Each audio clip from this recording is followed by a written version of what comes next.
Thanks, guys. Good morning, everybody. It's great to be with you one last time. Robert will be back next week. The irony is not lost on me this morning that on the weekend after we have just celebrated the Revolutionary War for independence, that a Canadian is going to be preaching to you about submitting to the government. I just want you all to know that Canada does welcome you as the 11th province. If you're interested, the offer is open. All right, this morning, we're going to take a look at what is the general principle that the Apostle Paul lays down for Christians as they relate to the government or governing authorities. We're going to take a look at the reasons why Paul says that, and then we're going to see when that principle does not apply. And when it doesn't apply, how do we go about doing that in a manner that is honoring to the Lord? By way of recap, we've gone through the book of Romans. We've gotten through all of the theology that talks about salvation, and now we're into the practical side of things. There is a logic here to Paul's discussion. In chapter 12, verse 1 and 2, he talked about how, as Christians, we now need to practically relate to God. We should have a change of mind and have the mind of Christ, have our minds renewed. We also should offer up our bodies as living sacrifices and use the gifts and talents that he's given us. Then Paul says, and Derek talked about this last week, that Paul talks about how we should relate to other Christians. And there's a long section where Derek went over a number of different commands that we need to love and we need to serve, that we need to be kind to one another. And this morning's passage, Paul now turns from inside the church, he turns outward facing, and he's going to say, as Christians, this is how we should relate to the governing authorities. And he will continue to unpack relationships that Christians have based on the gospel and how it should change their lives. And so if you have your Bible and you'd like to turn to Romans chapter 13, we're going to take a look at the principle that Paul lays down. And he does so in just 8 words. The verse is a little bit longer than that. We'll take up the entire passage of 1 through 7 this morning. But in chapter 13, verse 1, Paul says that the general principle that Christians should apply when dealing with authorities is as follows. Let everyone be subject to the governing authorities. Only 8 words. Paul says that this is not necessarily his entire theology of governance or of government, but he does say, in general, that Christians' posture towards the governing authorities, whoever they may be, should be one of submission or being in subjection to. Which raises the question, what does it mean to subject or submit, and what does it mean to be an authority? The word subject that Paul uses here often is a military term, which means to stand under, in the pecking order of where you would be underneath an authority. When it's talking about relationally, however, it really seems to imply more along the lines of that you should be willing to defer and follow the directions or the will of another person. That's what it means to submit, or it means to subject to somebody else. It's voluntary, and it really comes out of a right heart attitude. Most of the time when we are submitting to other people, we are doing so followed by obedience. That's not always the case, but for the most part, submission seems to imply obedience, especially if it is to an authority who is commanding you something. Submission and obedience are not exactly the same thing. There was a father who called his young son in, 5 or 6 years old, and said, "Son, we need to talk. I need you to come in and have a seat." And so the son came in and stood there, and the father said, "I need you to sit down, please." And he wouldn't sit down. And he said, "No, son, I need you to sit down." And he said, "I won't sit down." And the father said, "If you don't sit down, there's going to be some consequences." So the son sat down. And the father said, "Thank you for sitting down." And the son looked at him and said, "I'm sitting on the outside, but I'm standing on the in." He obeyed, but he certainly didn't have a heart of submission, a heart of honor and respect towards his father. Now, I think that subjecting ourselves to authorities and being in submission to other people is incredibly hard for us as human beings, just in general. Right? Adam and Eve in the Garden of Eden, the first original sin was a sin of pride, but it was also one of not being willing to be subjected to the authority of God. When the snake comes along and says to them that you don't need to submit yourselves to God because you can be just like him if you eat this fruit, The text says that they looked at it, that looked good to eat, that it would make them wise, and they could be like God. Recognizing that they didn't have to submit to God anymore was seen as a positive. They take the fruit and they eat it, and they have infected us with that same virus, because we all really chafe at bringing ourselves underneath the subjection or submission or obeying those who are in authority over us. Some of us have a really difficult time. You might know some strong-willed children, or maybe you were a strong-willed child yourself growing up, and how hard it is to do what someone else has told you to do, maybe taking away a sense of control that you have, or you just don't like to be bossed around. But I think it's even more challenging here in the West. And by that I mean we live in a culture that for hundreds of years now has told us that we are individuals, we have individual rights, and when those rights are violated, that the first thing that we should do, our initial reaction, our instinct, is to fight and to push back and demand our rights. Now, there are certainly times and places where that is appropriate, but it seems as though it is our reflex action.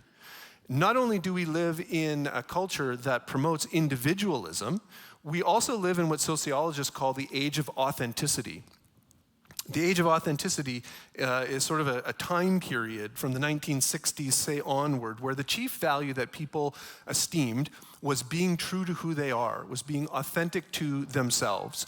So if the government or a church or a political system says this is what you should be doing, but it goes against who we authentically feel like we are, then our chief goal or our primary moral responsibility is to be authentic and true to ourselves. It gets reflected in sayings like, live your truth, or you do you.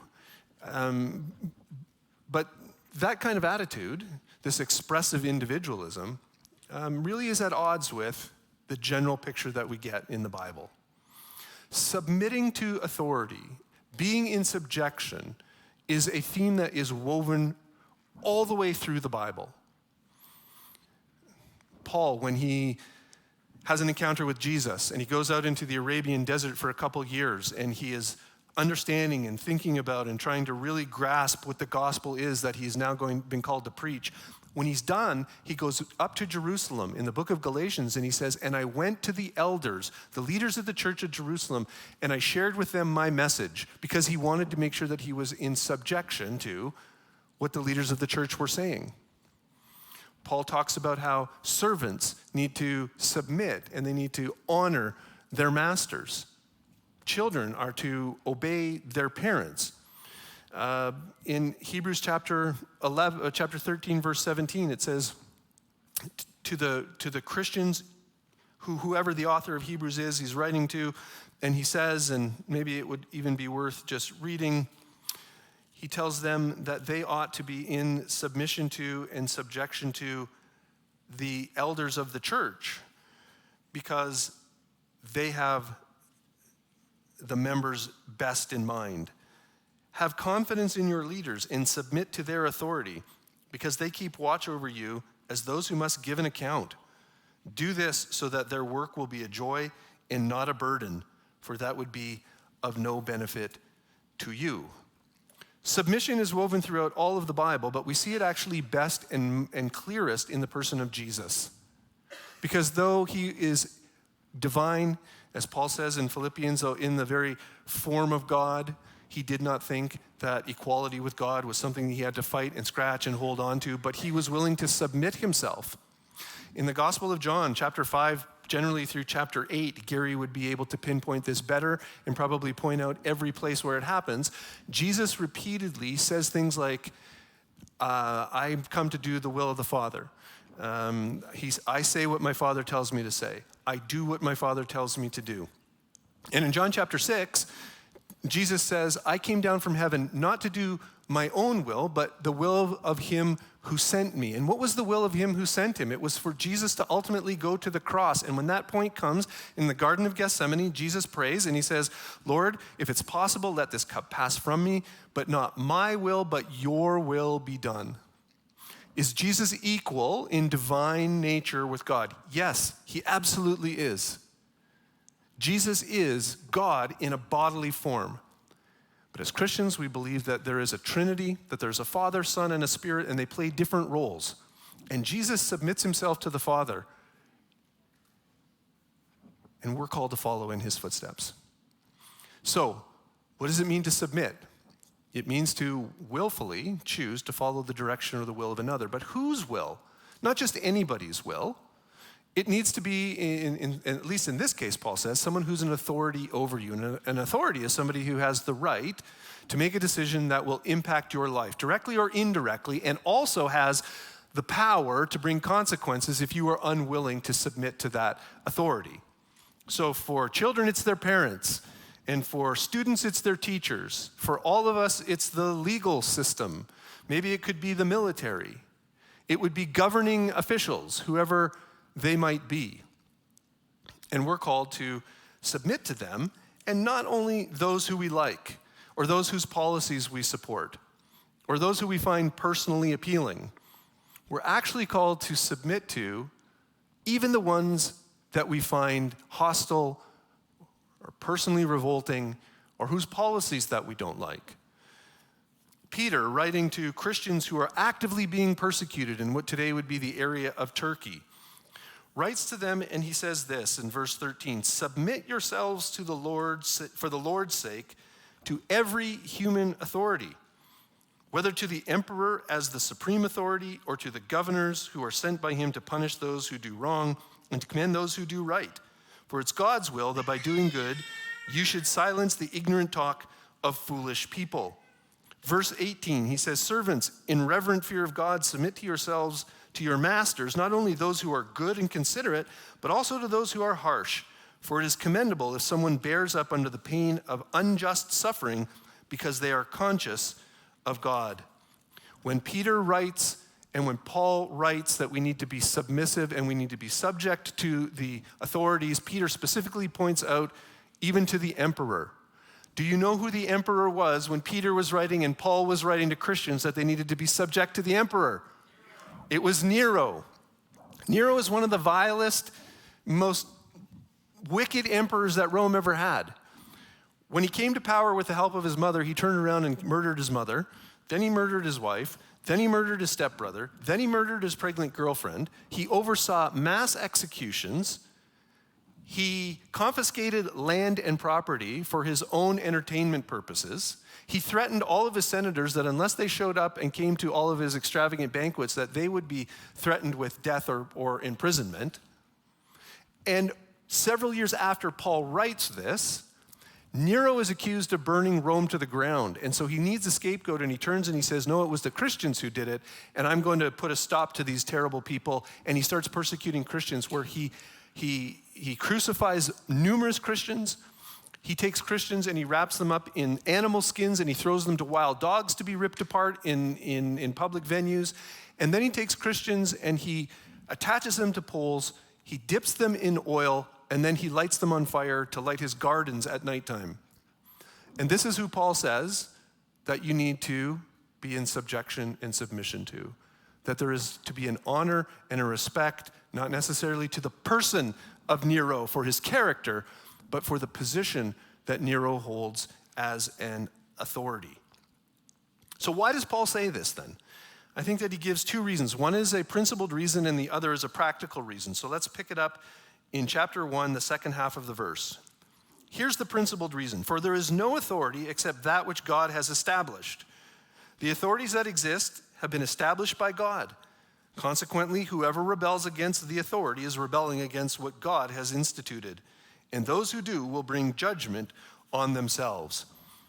Paul's first reason for why we should submit to authorities is because authorities have been placed in power by God. There is no authority, whether it is a governmental system or individual people in that system, that has not been put there ultimately underneath the sovereignty of God. And you can look at that in one of two ways, depending on your theology, that God sovereignly put the exact people that he wanted to be there, or God allowed people to be there. But either way, if God did not want authorities to be in power, we can know for sure that they would not be there. So if they are there, and God is the one who is instituted the institution of government, then God has put them there in his place, and they are his servants. And so therefore, since they stand in God's place, never perfectly and sometimes wickedly, and not that God is for everything that they do, God clearly judges governments. God clearly judges entire people groups because of their wickedness.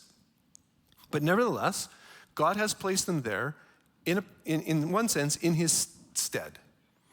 And therefore, if we are rebelling against them, we are rebelling, Paul says explicitly, we are rebelling against God. Maybe an example of this would help. Stephen DeSena has been a substitute teacher for me in my classroom at Whittier Christian High School where I teach. And before he comes in, I say to the students, listen, I have specifically asked my friend Stephen to come and be your teacher when I'm gone. So he is standing in my place. He has all the authority that I have. And if you are going to be disrespectful to him, then you're being disrespectful to me. And if you're going to disobey him, then you're being disobedient to me because he is my representative in this classroom. And God says, to some degree, government is instituted as his representative. Again, not all governments are good. Some are wicked. But you could make the argument that even a wicked government is better than no government at all. Because if there was no government and there was no police force and there was no military, we would live in a world of chaos. You could make the argument that even in Iran, which is a wicked, evil empire that oppresses its people, that if the government restraints were removed completely and there was no one there who was going to be enforcing any kind of law, that it might be worse than having an oppressive government. The second reason that Paul says that we should obey and we should submit to and subject ourselves to our authorities is because we don't want to find ourselves being persecuted by those authorities, or we don't want to find ourselves being punished by those. In verse 3, he says, "For rulers hold no terror for those who do right, but for those who do wrong. Do you want to be free from fear of the one in authority? Then do what's right, and you'll be commended. For one in authority is God's servant for your good. But if you do wrong, be afraid, for rulers do not bear the sword without any reason. They are God's servants, agents of wrath to bring punishment on the wrongdoer. Therefore, it's necessary to submit to the authorities, not only because of possible punishment, but a matter of conscience." My daughter Mariah plays volleyball, and if any of you have ever been to a club volleyball tournament before, you know that there's many wonderful things about going to the tournaments, but there are some stressful things. Tournaments are held in massive warehouses made out of metal. There are about 30 courts in these warehouses. There are 12 girls per team. That's over 600 13-year-old girls in one metal box that is hot as the blazing sun and as loud as you can imagine with them all screaming. 6 hours of that can be kind of draining. And you are ready to be home by the time it's all done. One tournament last year, we were driving home and we were in the carpool lane. And I wasn't paying attention to where we were. And I saw our exit was coming up, and I had missed the exit to get out of the carpool lane. And I said to Nancy, I cannot drive any further down this highway and get off at the next exit and then weave our way back through the city streets. I'm just going to get out of the carpool lane. So what did I do? I looked in the rearview mirror, and I looked all around. Why? Because I was going to break the law. And I did not want to get caught for it. And I did not want to get punished for it because I was afraid I was going to have to, pay a fine. So I looked in the rearview mirror. I looked to my side. There's no police officers there. I make the cut over. I get out. I feel a tad bit of conscience. Thankful that I don't have a Christian bumper sticker on my car.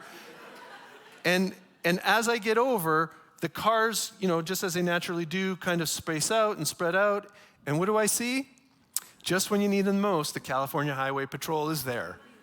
And sure enough, lights go on, they pull me over, they tell me, I could have given you a $600 fine, moving violation, would have been points on your license, would have affected your insurance.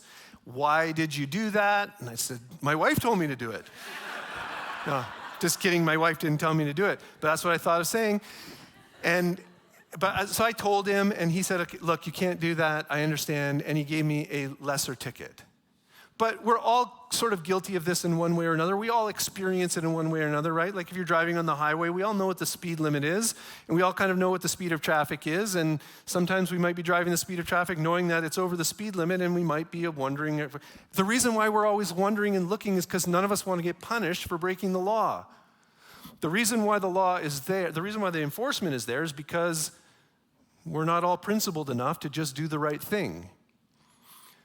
Paul says, look, in your situation, if your authorities tell you to do something, do it. One, because they're put in place by God. We have to wrestle exactly what that relationship is, I understand. But also because you don't want to be punished. Those are the two reasons that he gives. Then he gives a practical example, and the first one is pay your taxes. Verse 6, this is also why you should pay your taxes.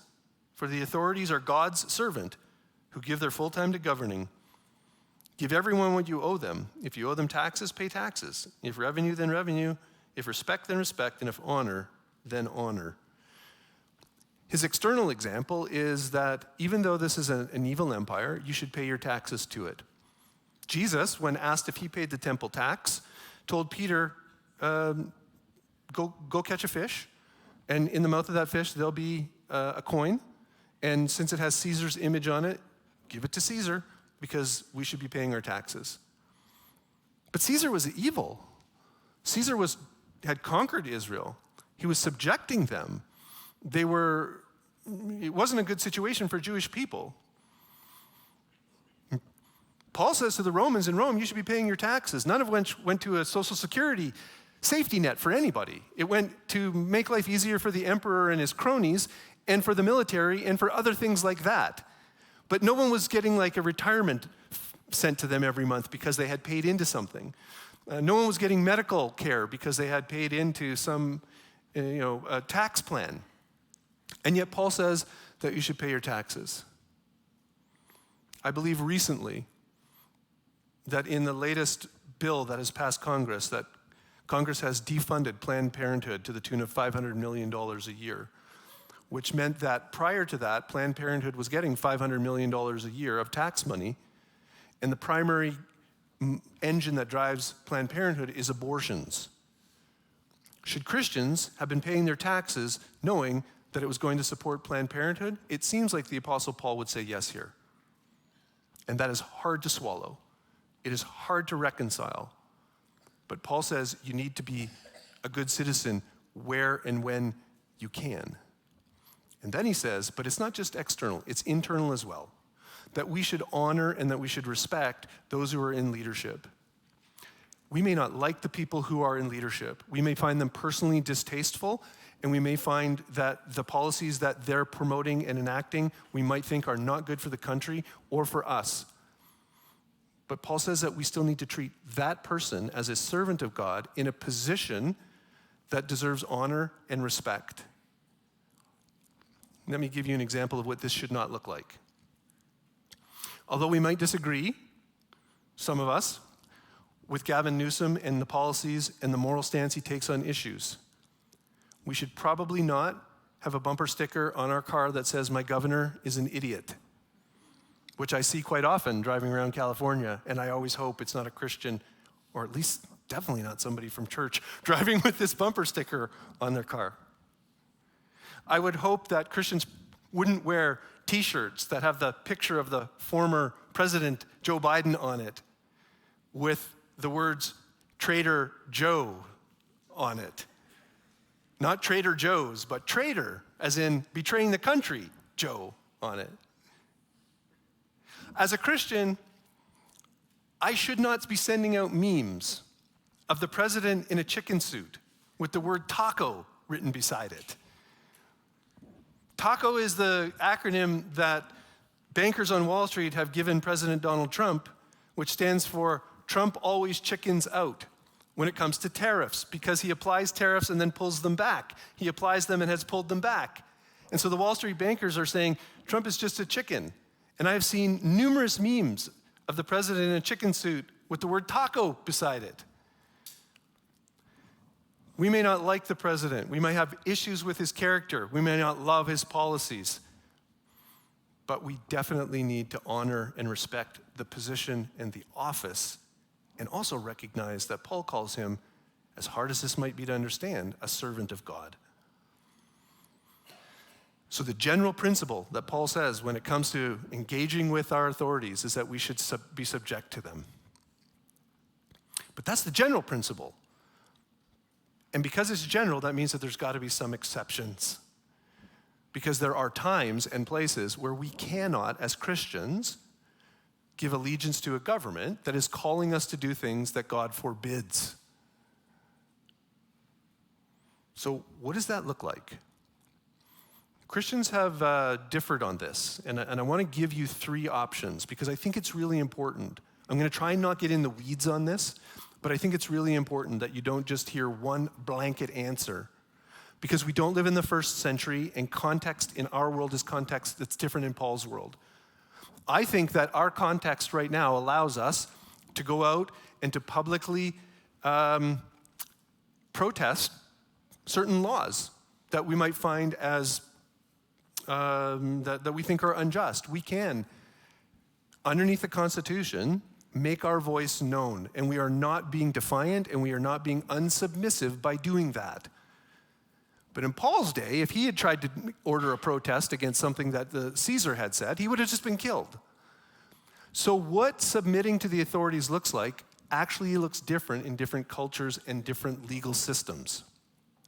And it becomes a bit complicated, and it's going to become a matter of trying to be wise and having our conscience clear before the Lord. So let me just outline briefly the 3 ways that Christians have talked about the time and the place where the red line in the sand gets drawn and we can no longer submit ourselves to the authorities. The first one would be whenever we are commanded to do something that God forbids, or we are forbidden from doing something that God commands. And if you'd like, we can get the slide up there, and there we go.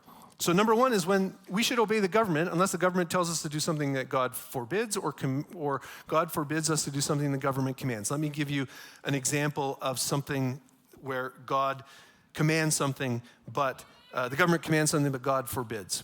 And I think the easiest example is Shadrach, Meshach, and Abednego.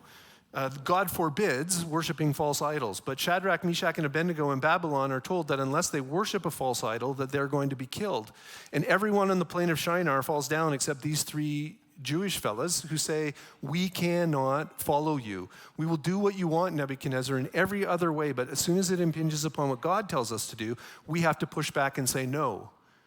God had commanded them not to worship false idols. Nebuchadnezzar commanded them to worship false idols. There is no question here as to what they should do, and they make the wise and the right choice. Another example might be when the Egyptian midwives are told to kill all of the Hebrew baby boys that are being born. And they say, we're not going to do that because we know that murdering innocent babies is wrong. And so they lie to Pharaoh, and they say, Pharaoh, we get there and the babies are already born. There's nothing we can do. And in fact, God actually blesses those women for not submitting to the authority of the Pharaoh. Conversely, sometimes we are told to, God forbids, the society forbids something and God commands us to do it. An example of that would be when the king said to in Nebuchadnezzar says, look, the only people you can pray to is me. The only God you can pray to is me. No one is allowed to worship or pray to anyone but myself. And Daniel says, well, that's wrong. I have to pray to God. I'm commanded to worship. I'm commanded to pray. And he goes up on his balcony and he worships and he prays to God. And both he and Shadrach, Meshach, and Abednego ultimately pay the consequences for their public defiance. God rescues both of them, but neither one of them knew what was going to happen, but they were willing to suffer for being obedient to what God had called them to. Another example is when Peter and James, James and I think it's James and John. Is it Peter and James or James and John? Peter, James, and John, all 3, are brought before the Sanhedrin, the religious leaders, and they tell them, listen, no more preaching in the name of Jesus. And Peter stands up and says, well, who are we going to listen to? We've been told to go all over the world and preach the gospel. Jesus has given us a direct command, and you're forbidding us to do that. You tell us, is it better to obey God or is it better to obey man? And we're going to obey God. And so what happened? They got flogged. And it says, and they went out with joy and continued to preach Jesus. Christians have universally recognized that there are times and places where when the government forbids but God commands, we have to do what God commands. There are clear examples of that. Perhaps an example today would be if a country said that you can have one child and one child only, and if you had another, you'd have to have an abortion. I think Christians would be able to say, no, that would be commanding us to murder our children, and God commands us not to do that, so we're not going to do that. Another would be if you can't gather and meet as a church. Christians would say, we're commanded to do that. We need to. But things get actually a little bit complicated and a little bit trickier when you start thinking about this a little bit more, because Caesar, or a person, is not our ultimate authority legally here in the United States. The ultimate authority is not vested in a person, but it's in a document. And that document needs to be interpreted.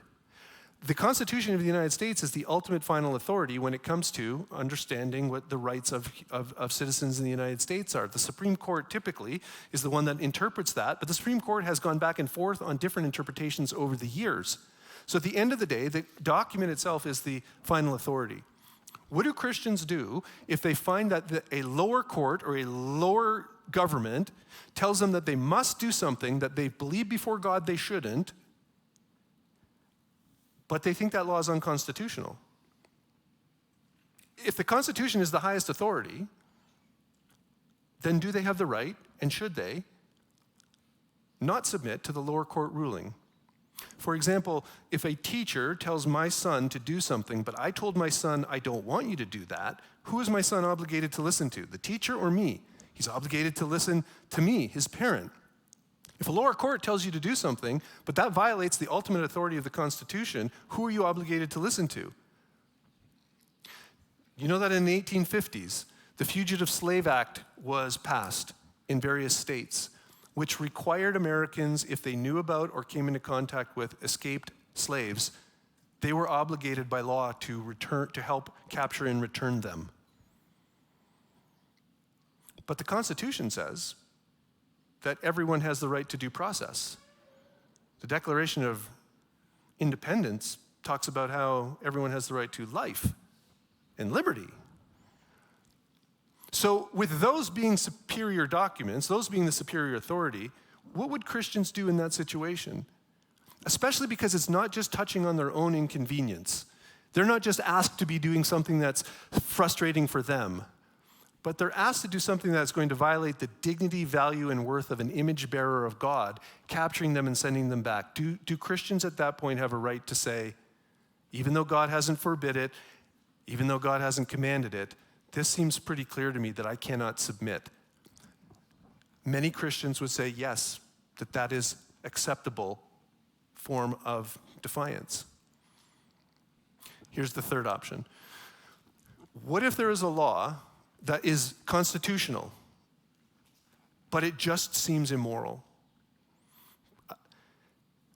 Segregation in the United States, the Jim Crow laws, were actually constitutionally legal. But clearly, we think that they were immoral. Based on your skin color, you had to go to a certain school, use a certain bathroom, use a certain water fountain, and sit different places in restaurants and public transportation. As a Christian, we would say that's terrible and that's wrong, but it's actually legal according to the highest authority of our land.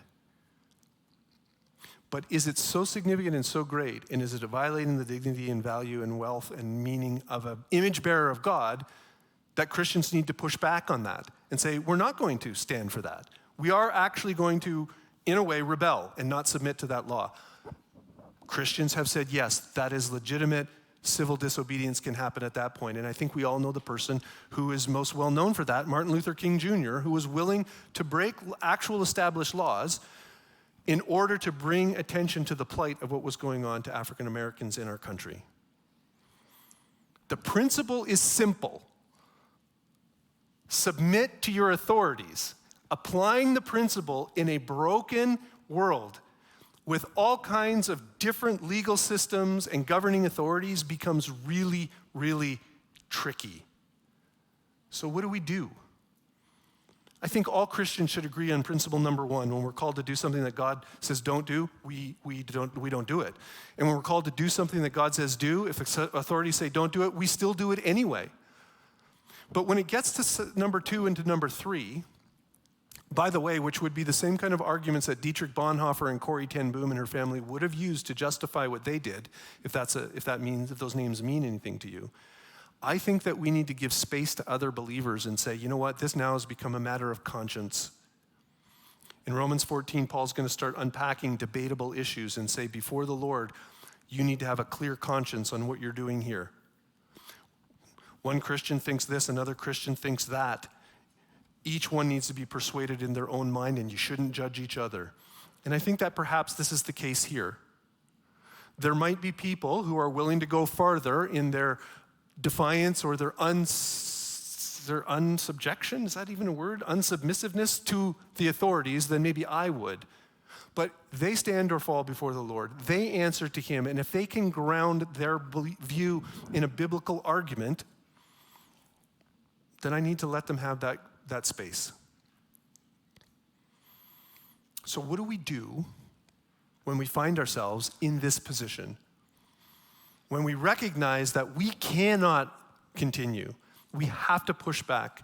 We have to say that I'm a citizen of this kingdom, but I'm also a citizen of another kingdom, and I have to follow the Lord of this kingdom as opposed to the magistrates in this one. How do we actually apply that? Let me give you just a handful of thoughts that might help us as we think through this. Number one, I think that when we engage in acts of, if you want to call it civil disobedience, and civil disobedience is not necessarily the same as protesting. You have a legal right to protest, just not violently. And if the police tell you to disperse, that you need to disperse. You have a legal right, and it's not unsubmissive, to write letters to the editor of the newspaper, arguing for a position, because our system allows that. But it can't be done with coarse language and ad hominem personal attacks. The system that we're a part of is different than the system in Paul's day. It has opened up the door for us to engage in this process.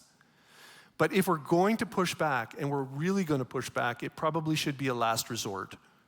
And it probably should be for the sake of somebody who is being marginalized or who is being hurt by a law, not just a law that we don't like or is inconveniencing us. Jesus says, if a Roman soldier comes along and he says to you, carry my stuff for 1 mile, Jesus says, carry it for 2. And if someone slaps you on the cheek, then turn to him and let him slap the other cheek. Right? Don't make a federal case out of it. That we should submit to one another. Paul says, as much as it depends on you, live peaceably with everybody. Not every violation of our rights or every violation or everything that makes us uncomfortable is a federal case that needs to be legislated and that we need to fight over, because one of the chief reasons that Peter talks about obeying the government is so that you kind of keep your heads down and you don't bring more persecution on yourself. We don't want to be known as the kind of people in society who are known about fighting about everything and always demanding our own way, which is contrary to what the person in the example of Jesus was like. When we do engage in and we're not willing to submit, probably the best course of action is to try and do it through the court system. If we think that a bill or a practice is unlawful, in violation of a constitutional right, particularly the constitutional right of someone else who's being seriously negatively affected, we have the court system to work that through. It might take time, which makes it inconvenient, but I think it's probably the best route to go. Number two, I think it should be reserved for the most evil and unjust laws. If Pico Rivera, where I live, says that I am only allowed to wash my car on odd days of the week, I could probably make a case that is a violation of my constitutional rights somehow. I guarantee you there is a lawyer somewhere on a billboard in Southern California who would take that case for me. And even if it is, it's probably not one that I should take up and litigate. It probably is the case that we should be worried and mostly concerned, not with our own rights particularly, although those are important and I don't want to downplay those, but is when we see the rights of other people who are being trampled on by unjust laws. Our action should never lead to greater evil. If our protesting leads to violence and storefront windows being smashed and police officers being abused, then we've gone way, way too far, because God says that even though police officers aren't always perfect, and sometimes they're individuals who are just bad, they are servants of God that are sent for our good. And so we cannot do violence and bring greater evil in trying to bring about what we think is an important good. Fourth, we need to be willing to suffer, because if we are going to push back and stand against the government and we are not going to do it, we might say, hey, look, I am going to fight you over this issue because it's really important and these people are really being hurt and you're violating these laws. They may say, okay, well, you can do that from your jail cell. You can launch as many suits as you want. Peter, James, John, Daniel, Shadrach, Meshach, and Abednego, all of them were willing to suffer for what they thought was right. And if we're going to go down that road, then I think that we need to be willing to suffer as well, because it may come our way. And lastly, it needs to be with a proper attitude. It cannot be with an attitude of arrogance. It cannot be with an attitude of superiority. It needs to be with an attitude of honor and reverence and respect. It needs to be with an attitude that reflects Jesus, who, when he was reviled, didn't revile against, and who demonstrates, and we can demonstrate, the fruit of the Spirit. And so, Paul has turned from inside the church relationships to outside the church relationships.